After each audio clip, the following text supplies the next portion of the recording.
Well, Sally, these boxes here contain the signatures of more than 65,000 people who want to overturn new regulations for ride-sharing companies like Uber and Lyft here in Austin. They were delivered yesterday to the city clerk, who now has the task of trying to verify those signatures. Austin Mayor Stephen Adler joining us here in studio to talk about this issue. Good morning. Thanks for being with us, sir. Good morning. Thanks for the invitation. So first of all, surprised by the number of signatures that were responding to this? It's a lot of people, but I was watching the activity happen, and I actually thought it would be about that number.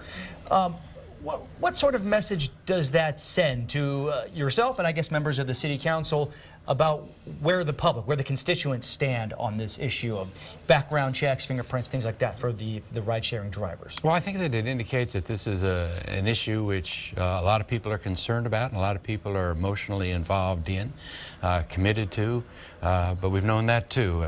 We've all been getting lots of emails from lots of folks over the last several months.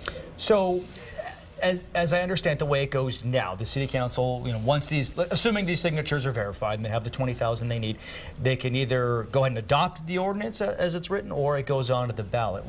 Which would you like to see the City Council do? You know, since mid-December, I've been involved in conversations where we've had all of the interests at the table. So we've been sitting with Uber and Lyft and with Get Me, also with advocacy organizations like Safe Place.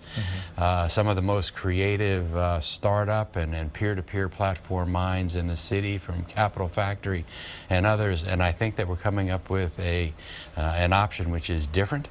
That will get us to a place I think that's really good.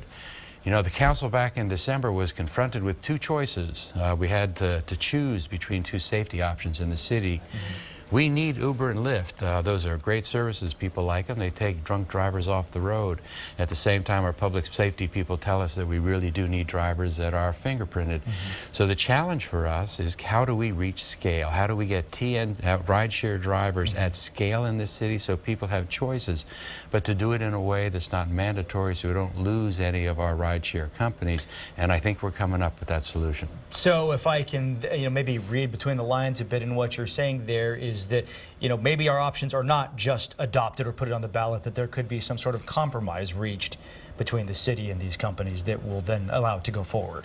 You know, I am so focused right now on the work that's coming out of that group. How it manifests itself could be a couple different ways. And I'm not sure it's a compromise if we actually end up with Uber and Lyft remaining in the city and operating at scale, and we also have drivers, enough drivers being fingerprinted so that it's a meaningful choice for those people in the community that want it. I think it really will be a solution where we have a win-win situation, and that's what I'm focused on right now. Coming down to about 30 seconds left here, but I want to ask you, Uber and Lyft, at least publicly, have said, hey, we'll pull out if we're forced to do this. Do you think that's a credible threat? You know, it's one I think we don't have to face.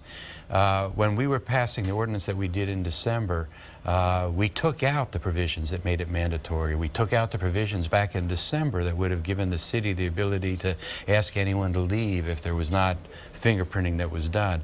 The ordinance that we passed at that time, I don't think was either mandatory or optional. It was at best incomplete. It wasn't done.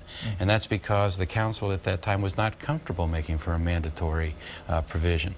So we've never passed anything, I think, ultimately that would have Uber and Lyft leave. I think they were concerned that we might, but I don't think that the council has ever been in a place to do that, and we can make that real clear here coming up shortly. All right, Mr. Mayor, thank you so much. If you want some more background information on this and how it all got started, you can go to our website, kxan.com.